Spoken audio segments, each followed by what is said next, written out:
Hello दोस्तों, आपका स्वागत है आपके अपने यूट्यूब चैनल मैथ मस्ती 18 पर। दोस्तों, हम सेट 2021 का कंप्लीट कर चुके हैं। आज हम सेट करेंगे 6 नवंबर 2019 का सेट। और यकीन मानो दोस्त, आपको बहुत ही आनंद मिलने वाला है। और देखते हैं आप कैसे सवाल को कुछ ही सेकंड में हलवा बनाकर उड़ाते हो। तो चलिए दोस्तों, आज सेट 6 नवंबर 2019 का पहला सवाल देखते हैं हम कैसे हलवा बनाते हैं। तो चलिए दोस्तों, पहला सवाल आपके सामने ये रहा। क्या कह रहा है? बहुत ही आसान सवाल है।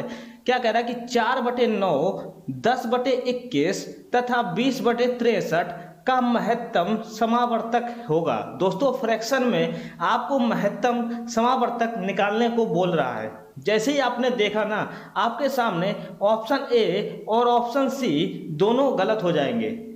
अब ऑप्शन बी और ऑप्शन डी, चूंकि इनमें से कोई नहीं दे रखा है ना, तब हमको चेक करना पड़ेगा। अगर ऑप्शन डी की वैल्यू कोई भी दे रखी होती ना, तब मैं 3 ऑप्शन डायरेक्ट गलत कर सकता था। आप मुझे बताओ, छोटा सा कॉन्सेप्ट ये है, जब भी महत्तम समावर्तक को इंग्लिश में क्या बोलते हैं? Highest common factor. मतलब कि जब भी फ्रैक्शन का एचसीएफ निकालने को होता है ना, फ्रैक्शन मतलब कोई भी पीवाई फॉर्म में हो, अगर इसका फ्रैक्शन का अगर आप एचसीएफ निकालोगे ना, तब आपका कॉन्सेप्ट क्या कहलाता है कि ऊपर जो अंश होता है ना, जो भी अंश दिया गया हो ना, उसका आप एचसीएफ निकालो, और जो नीचे हर होता है ना, उसका आप एलसीएम निकालो। एचसीएफ का अपोजिट क्या होता है? एलसीएम। ये हमारा आंसर हो जाता है। मतलब कि जो भी फ्रैक्शन मतलब ऊपर की भिन्न दे रखा ना, यहाँ देखो अंश क्या है? 4, यहाँ देखो अंश क्या है? 10, यहाँ क्या है? 20। मतलब कि जो भी आपको निकालने को बोल रहा है ना महत्तम समावर्तक, तो आपको क्या करना पड़ेगा कि अंश का आपको महत्तम समावर्तक निकालना पड़ेगा। और जो संख्याएं बच जाएंगी, मतलब जो कि हर होगा, हर में आपको क्या करना पड़ेगा? जस्ट एचसीएफ का अपोजिट क्या होता है? एलसीएम, उसको निकालना पड़ेगा। मतलब कि आप मुझे बताओ, 4, 10 और 20 का एचसीएफ क्या होगा? 4, 10, 20 का एचसीएफ का होगा। आपको साफ दिख रहा होगा ना, 4, 10 और 20 का एचसीएफ निकालेंगे ना, कितना आएगा? 2। क्योंकि 2 ही एक हाईएस्ट कॉमन फैक्टर है जो 4 और 10 और 20 को डिवाइड करेगा। 2 के अलावा ऐसा कोई भी हाईएस्ट कॉमन फैक्टर नहीं है जो इन 3 संख्याओं को कंप्लीटली डिवाइड कर सके। मतलब कि एचसीएफ जो होगा, या एचसीएफ तो 2 आएगा, इसका मतलब कि अंश में हमारा 2 होना चाहिए। अंश में 2 होना चाहिए। यहाँ देखो 4 दे रखा है, यहाँ देखो 6 दे रखा है, इसलिए मैंने 2 ऑप्शन डायरेक्ट देखते ही गलत कर दिए थे। अब चूंकि 2 यहाँ पर दे रखा है, अब हमको देखना पड़ेगा कि जो हर में क्या दे रखा? 9, 21 और 63, इसका एलसीएम क्या हमारा 63 है? अगर है तो सही, नहीं तो ऑप्शन डी सही हो जाएगा। आप देखो, इसका एलसीएम निकालोगे। एलसीएम कैसे निकालोगे? आप मुझे बताओ। 3 से तीनों संख्या डिवाइड हो जाएंगे। 3 तिरका 9, 3 सत्ते 21 और 3 दूनी 6, 3 एकम 3। अब देखो फिर एक बार 3 से काटो, 3 एकम 3, 7 तो जाएगा नहीं, 3 सत्ते 21। अब क्या आएगा? अब 7 से कंप्लीटली डिवाइड हो जाएगा 1, 1, मतलब कि इसका एलसीएम कितना हो जाएगा? 3 तिरका 9, 9 सत्ते 63, मतलब कि इसका एलसीएम कितना आया? 63। तो 4/9, 10/21 और 20/63 का महत्तम समावर्तक क्या होगा? 2/63। 2/63 हमारा आंसर आ जाएगा। 2/63 कहाँ दे रखा है? Option B is the right answer. उम्मीद करता हूँ दोस्तों, इस प्रकार से अगर चीज़ें करोगे ना, चीज़ें आपके लिए बहुत ही आसान हो जाएगी। अगर दोस्तों ये सवाल आपको पसंद आया हो तो प्लीज़ एक लाइक कीजिए, और चैनल पर नए हो तो प्लीज़ सब्सक्राइब जरूर कर लेना। चलिए दोस्तों, बढ़ते हैं क्वेश्चन नंबर दूसरे की ओर। क्वेश्चन नंबर दूसरा क्या कह रहा है कि बहुत ही आसान सवाल है। एक एक करके क्रमशः 20% तथा फिर 15% की छूट देने की जगह एक साथ छूट दें तो कितनी छूट देनी पड़ेगी? बहुत ही आसान सवाल है। आप मुझे नजर डालेंगे ना, तो ऑप्शन बी और ऑप्शन डी तो डायरेक्ट गलत हो जाएगा। कैसे? आप मुझे बताओ, ये क्वेश्चन क्या कह रहा है? एक बार आपने 20% छूट दे दी, फिर आपने क्या किया? फिर 15% छूट दे दी। अब क्वेश्चन क्या कह रहा है कि हम 20% और 15% की अलग अलग छूट ना देकर इसको एक साथ छूट देंगे ना, कितने परसेंट डिस्काउंट देंगे कि हमारा कंप्लीट जो 20% होगा और 15% होगा, इसको एक साथ मिलाकर कितने परसेंट छूट देनी पड़ेगी? ये चीज़ ध्यान रखना। आप मुझे बताओ, 2 ऑप्शन मैंने क्यों गलत कर दिया? आपने एक 20% दी डिस्काउंट, आप मुझे बताओ जो भी डिस्काउंट दोगे 15% आगे दोगे, इसका मतलब डिस्काउंट जो होगा वो 20% से ज़्यादा होगा, क्योंकि आप 20% एक बार दे चुके हो। 20% तो डिस्काउंट मिलेगा ही मिलेगा, अगली बार 15% भी मिलेगा। मतलब कि 20 और 15, अगर हम ऑन एन एवरेज की बात करें तो 35% लगभग डिस्काउंट मिलेगा। 35% डिस्काउंट मिलेगा, मतलब दो ऑप्शन तो बिल्कुल ही गलत हो जाएंगे। 20% से छोटा नहीं होना चाहिए, क्योंकि आप 20% एक बार छूट कंप्लीटली दे चुके हो। अगर हम 20% ही छूट देते तो कंप्लीटली डिवाइड कितना होता, 20% होता। इसलिए मैं कह रहा हूँ कि दो ऑप्शन गलत हो गए। आप मुझे बताओ, जैसे मैं कहूँ 20% और 15% की कंप्लीट डिस्काउंट कितना होता है, 35%। लेकिन हमारा 35% कंप्लीटली डिस्काउंट नहीं आएगा, क्योंकि 35% से कम डिस्काउंट आएगा। 35% कंप्लीटली डिस्काउंट नहीं आएगा, 35% से कम डिस्काउंट आएगा। ऑप्शन सी ही एक ऐसा ऑप्शन है जो 35% से कम होगा। अब ये मुझे बताओ कि मैंने 35% से कम क्यों बोला। जैसे मैं कहूँ आपको, मुझे बताओ 10% आपने पहले छूट दी, फिर आपने 10% किसी संख्या को छूट दे दी। अब मुझे बताओ ये जो डिस्काउंट होगा, अगर मैं कंप्लीटली मतलब ओवरऑल दोनों डिस्काउंट को मिलाकर कहूँ ना, तो 10 क्या होगा, 20% होना चाहिए डिस्काउंट। लेकिन 20% डिस्काउंट है नहीं, देखना कैसे। आप मुझे बताओ कोई संख्या मान लो 100 का 10% कितना होता है, 10। 100 में 10 जाएगा, कितना होगा, 90। अब 90 का 10% डिस्काउंट करोगे, कितना मिलेगा, 9। 90 में से 9 जाएगा, कितना बचेगा, 81। अगर मैं 10% दो बार छूट दे रहा हूँ और कंप्लीटली डिस्काउंट की बात कर रहा हूँ, तो 100 में से 81 जाएगा, कितना बचेगा, 19। इसका मतलब दोनों का कॉम्बिनेशन जो होगा ना, वो 19% डिस्काउंट के बराबर होगा। क्योंकि हमको देख के लग रहा था कि 10%, 20% डिस्काउंट होना चाहिए, लेकिन ये डिस्काउंट एक्चुअली है कितना, 19%। मतलब कि 20% से कम डिस्काउंट है। इसका मतलब ये हुआ कि 20% और 15% हमको देख के तो लग रहा है कि 35% होगा, लेकिन 35% से कम होगा। इसलिए ऑप्शन सी की सही होना इसकी मजबूरी हो जाती है। और 17.5% और 17% तो देख के ही गलत हो जाएंगे, क्योंकि अगर कोई दुकानदार है खाली 20% ही डिस्काउंट दे रहा है और 15% अभी थोड़ी देर के लिए भूल जाए, मान लो वो 15% डिस्काउंट नहीं दे रहा, तब भी जो डिस्काउंट होगा वो 20% तो होगा ही होगा ना, कम से कम। अब 15% आगे डिस्काउंट देगा, इसका मतलब 20% से ज़्यादा डिस्काउंट मिलना चाहिए।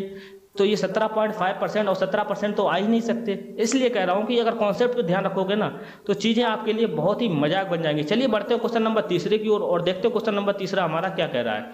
बहुत ही आसान सवाल है। क्या कह रहा है कि यदि ABC का माद मतलब समझे, इसको हम एवरेज भी बोल सकते हैं एक प्रकार से। इसका एवरेज कितना है, m है, तथा AB plus BC plus CA बराबर 0 है, तो A square B square C square का माद क्या होगा, मतलब एवरेज क्या होगा। आपने एवरेज पढ़ा होगा। एवरेज बराबर क्या होता है कि टोटल सम, जो भी नंबर दिए गए होते हैं ना, उनका टोटल सम कर दीजिए अपॉन टोटल नंबर, कितने नंबर दे रखे हैं, टोटल नंबर।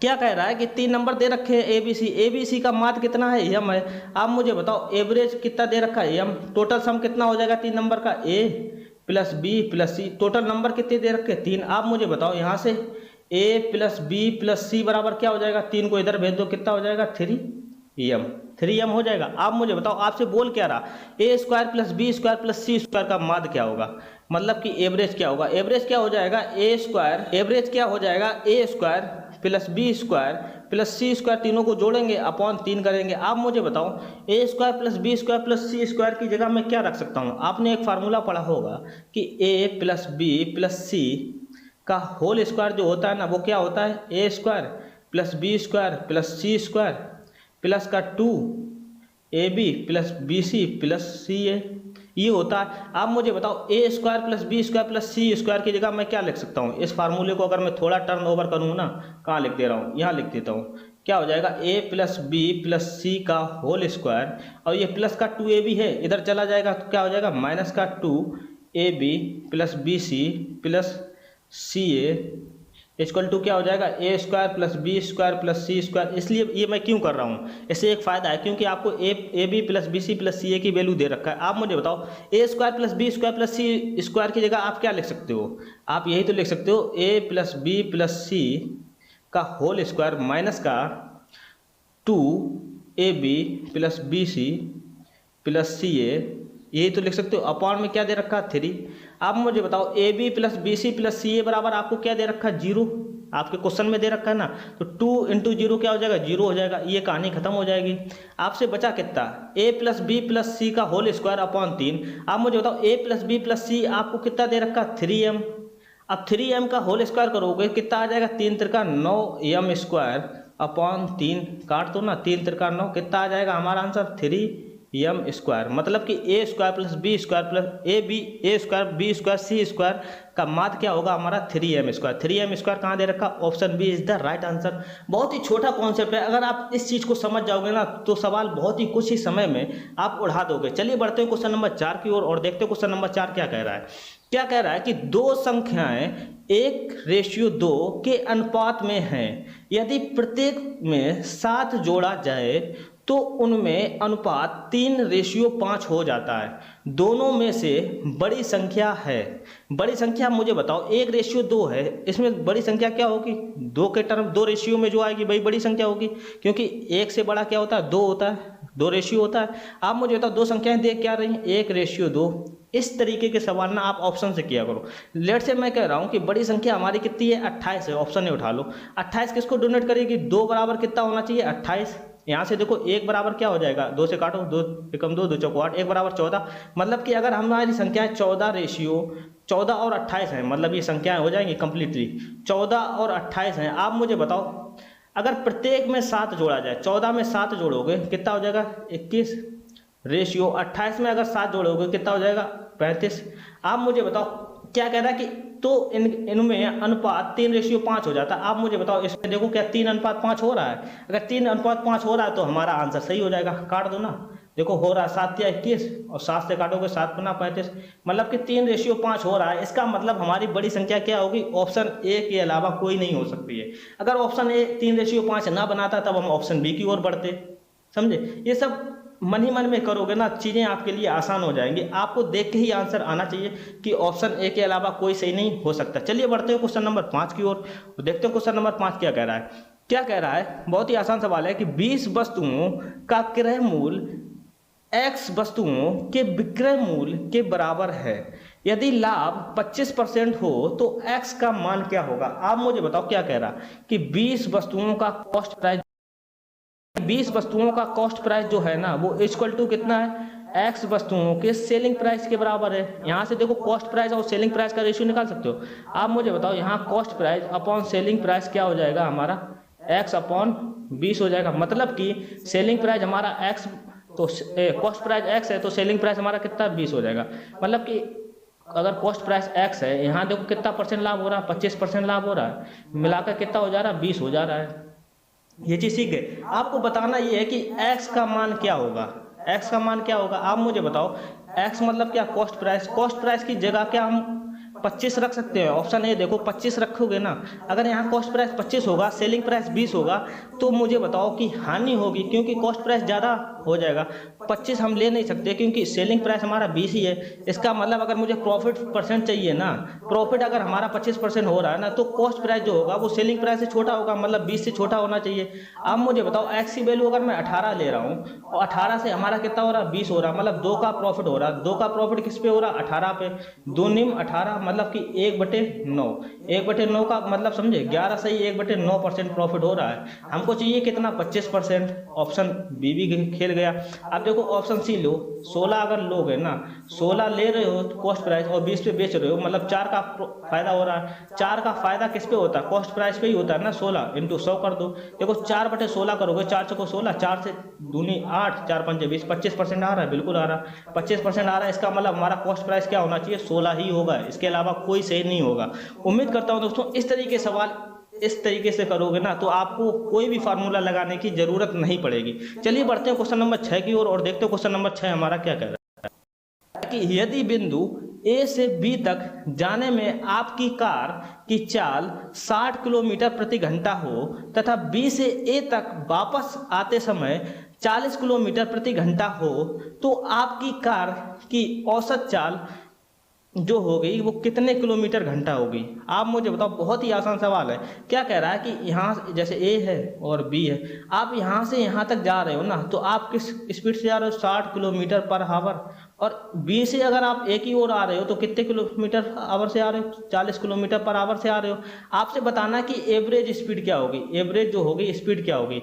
एवरेज स्पीड कुछ नहीं होगी, आप मुझे बताओ एवरेज स्पीड अगर निकालना है ना, 2 चालें दी गई तो आपको एक फार्मूला याद करना पड़ेगा, 2s1 into s2 upon S1 plus S2। S1 क्या है, पहले की स्पीड, और S2 क्या है, जो रिटर्न हो रही है। आप कुछ नहीं रख दो, बहुत ही आसान सवाल है। अगर आपने स्पीड पढ़ा होगा ना, ये बेसिक फार्मूला है, आपको याद होना चाहिए। एवरेज का 2 × 60 × 40 अपॉन 60 प्लस 40 करोगे ना, कितना हो जाएगा 100। जीरो से जीरो, दोनों जीरो खत्म हो जाएंगे। आप देखो 2 × 12, 12 चौको 48, मतलब कि 48 किलोमीटर प्रति घंटा हो जाएगी। दोस्तों आप जब मैं कॉन्सेप्ट पढ़ाऊंगा ना, आप मेरे कॉन्सेप्ट पढ़ना, तब आपको ये फार्मूला भी लगाने की जरूरत नहीं पड़ेगी। आपको देख के ही आंसर पता चल जाएगा कि हाँ भाई साहब 48 किलोमीटर प्रति घंटा ही होगी। लेकिन कैसे, इसके लिए जब मैं कॉन्सेप्ट पढ़ाऊंगा तब आप देखिएगा। चलिए बढ़ते हैं क्वेश्चन नंबर 7 की ओर और देखते हैं क्वेश्चन नंबर 7 हमारा क्या कह रहा है। एक व्यक्ति नदी के बहाव की दिशा में नाव को 8 किलोमीटर प्रति घंटा की चाल से तथा बहाव के विपरीत 6 किलोमीटर प्रति घंटा की चाल से खेता है। नदी के बहाव की गति किलोमीटर प्रति घंटा में होगी। बहुत ही आसान सवाल है, option A is the right answer. पता कैसे, आप देखना, कभी भी आप मुझे बताओ, नदी के बहाव की दिशा दे रखी है, मान लो नदी इधर बह रही है, इस बहाव की दिशा दे रखा है कितना, 8 किलोमीटर प्रति घंटा। आप क्या कह रहा है, भाव के विपरीत, मतलब इधर भाव के विपरीत अगर चला आ रहा है तो 6 किलोमीटर प्रति घंटा। आपसे पूछ रहा है कि नदी के बहाव की गति। जब भी आपको नदी के बहाव की गति पूछ रहा है ना, नदी की स्पीड पूछ रहा है, तो आपको कुछ नहीं करना, जो भी आपको चाल देंगे ना दोनों साइड की, उसको क्या करना है, डिफरेंस करना है। 8 - 6 कितना हो जाएगा, 2। अब इसमें क्या करना है, 2 से भाग करना है, बस 2 से भाग कर दो, कितना हो जाएगा, 1 हमारा आंसर आ जाएगा। ये ट्रिक है, ये अपना लीजिए। आपने बेसिक तो बहुत तरीके से किए होंगे, लेकिन ये तरीका देखिए, आपको कुछ नहीं करना, दोनों साइड की स्पीड पता है, 8 और 6, दोनों का डिफरेंस कितना होगा, 2। अब 2 का आधा कर दो, मतलब 2 से भाग कर दो, 2 से भाग करोगे तो कितना आ जाएगा, 1। वही हमारी नदी के बहाव की गति हो जाएगी। ये कॉन्सेप्ट है, अगर पता है तो बढ़िया, नहीं पता है तो सीख लीजिए। जब भी इस टाइप का सवाल है ना, तो आप ऐसे ही कुछ ही सेकंडों में उड़ाइए। चलिए बढ़ते हैं क्वेश्चन नंबर 8 की ओर और देखते हैं क्वेश्चन नंबर 8 क्या कह रहा है कि 45 लीटर के मिश्रण में दूध तथा पानी का अनुपात 3:2 है। कितना पानी और मिलाया जाए कि अनुपात 9:10 हो जाए। आप मुझे बताओ, पहला रेशियो कितना है, 3:2। बाद में जब पानी मिलाया जाए तो 9:10 हो जाएगा।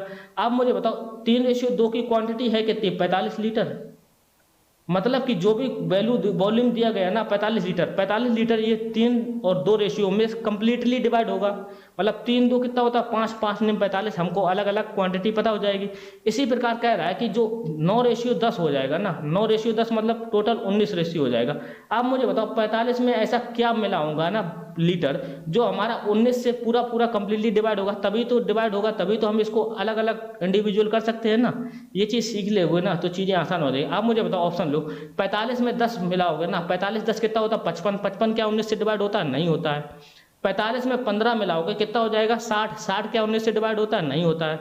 45 में 17 मिलाओगे कितना हो जाएगा, 62।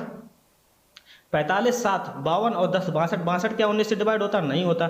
3 ऑप्शन गलत हो गए, चौथे ऑप्शन की सही होना इसकी मजबूरी हो जाती है। आप मुझे बताओ 45 में अगर 12 मिलाओगे ना, कितना हो जाएगा हमारा 57। देखो 57 करता है 19 या 57, कंप्लीटली करना चाहिए, तभी तो हम इसको इंडिविजुअल बांट सकते हैं। क्योंकि वॉल्यूम जो है पानी का और दूध का, ये हम पॉइंट में नहीं निकाल सकते, क्योंकि आपको कंप्लीटली फ्रैक्शन दे रखा है ना 3:2। देखो 3:2 मतलब 3 2 5 5 9 45, मतलब 9 तिया 27 लीटर ये दूध हो जाएगा।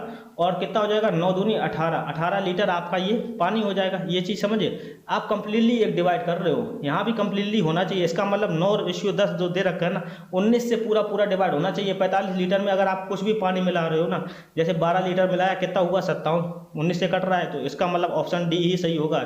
इसके अलावा कोई ऑप्शन सही नहीं हो सकता। बाकी आप बेसिक से तो आते ही होगा, बेसिक से आता है, कर लीजिए। ये तरीका बता रहा हूँ बहुत ही जल्दी सवाल को उड़ाने का। चलिए बढ़ते क्वेश्चन नंबर 9 की ओर। क्या कह रहा है कि पिता की उम्र पुत्र से दोगुनी है।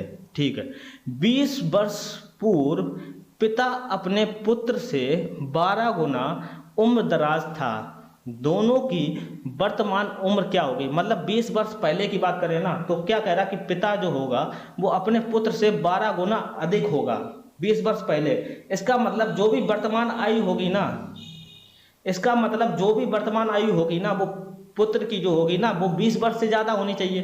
क्योंकि 20 वर्ष से पूर्व, अगर 20 वर्ष पहले की बात करें ना, तब पुत्र की आयु जो है ना, पिता की आयु जो है ना, पिता और पुत्र का रिलेशनशिप पिता जो है ना वो पुत्र से 12 गुना अधिक होगा, मतलब कि पुत्र की जो आयु होगी वो 20 वर्ष से ज़्यादा होगी। आप मुझे बताओ, पुत्र की आयु 20 वर्ष से ज़्यादा होगी, यहाँ देखो पुत्र की आयु कितनी दे रखी, 12, ये तो हो ही नहीं सकता। आप मुझे बताओ 24 का डबल कितना होता है, 48 होता है, बिल्कुल सही। 22 का डबल कितना होता है, 44, क्योंकि क्या कह रहा है कि पिता की उम्र पुत्र से 2 गुनी है वर्तमान कंडीशन में। अब देखो, आप मुझे बताओ, अगर मैं 20 वर्ष पहले की बात करूंगा ना, तो पिता 44 का है, 20 वर्ष पहले कितना का हो जाएगा हमारा, 24 का हो जाएगा। अब देखो, पुत्र अगर 22 साल का है, 20 वर्ष पहले की बात करें तो पुत्र कितना हो जाएगा हमारा, 2 साल का हो जाएगा। कुछ ना कुछ तो उम्र होनी चाहिए 20 साल पहले। आप मुझे बताओ, 2 साल ये हो गया, 24 साल ये हो गया। आप क्या कह रहा है कि 20 वर्ष पहले तो है ना वो पिता से 12 गुना, जो पिता है ना वो अपने पुत्र से 12 गुना अधिक है। आप देखो 12 गुना अधिक है क्या, 12, 2 में गुणा 12 करोगे ना तो देखो 2 गुणा 12 कितना होता है, 24 होता है, बिल्कुल सही है। इसका मतलब ऑप्शन बी हमारा राइट आंसर हो जाएगा। आपको एक्स बाई जेड मानने की जरूरत नहीं है, आप ऑप्शन से खेलोगे ना, चीज़ें आपके लिए आसान हो जाएंगी और 100% एक्यूरेसी के साथ आप कॉन्फिडेंस से कह सकते हो कि हाँ जो मैंने आंसर माना वो बिल्कुल 100% सही है। चलिए बढ़ते हैं क्वेश्चन नंबर 10 की ओर। क्वेश्चन नंबर 10 देखते हैं क्या कह रहा है। क्या कह रहा है कि 8 वर्ष वार्षिक की दर से 10,000 रुपये का 9 माह का ब्याज होगा। आप मुझे बताओ 8% जो रेट ऑफ इंटरेस्ट है वो कितना है, वार्षिक, वार्षिक मतलब 12 महीने, 12 महीने में आपको 8% लगता है। आप मुझे बताओ 9 महीने में कितना लगेगा, 9 महीने में जाहिर सी बात है कि 6% लगेगा। कैसे, आप मुझे बताओ, एक महीने में जब 12 महीने में 8% लगता है तो एक महीने में 8/12% लगेगा। 8/12% मतलब 4 दूनी 8, 4 तिया 12। अब आपसे क्या कह रहा है, 9 महीने में 9 का गुणा कर दोगे ना दोनों तरफ, 2/3 गुणे 9% लगेगा, 3 तिरका 9 मतलब 3 दूनी 6, मतलब कि 6% लगेगा। ये आप डायरेक्टली सोचो कैसे, 12 महीने हैं, अगर 8% लग रहा है इसका मतलब कि एक चीज़ ध्यान रखना कि 3 महीने में 2% लग रहा होगा। अगर 12 महीने में 8% लग रहा है, देखो 4 दूनी 8, 4 तिया 12, मतलब 3 महीने में 2%, तो 9 महीने में कितना हो जाएगा, 6%।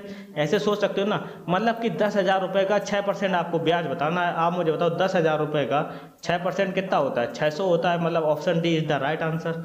तो उम्मीद करता हूँ दोस्तों आज के सवाल आपको बहुत ही अच्छे समझ में आए होंगे। दोस्तों अगर समझ में आए तो प्लीज़ शेयर कीजिए और बाकी के सवाल हम नेक्स्ट स्लाइड में करेंगे। दोस्तों अगर ये सेशन आपको पसंद आया हो तो प्लीज़ शेयर कीजिए, एंड अगर आप चैनल पर नए हो तो प्लीज़ सब्सक्राइब कर लेना दोस्तों। तब तक के लिए दोस्तों जय हिंद दोस्तों।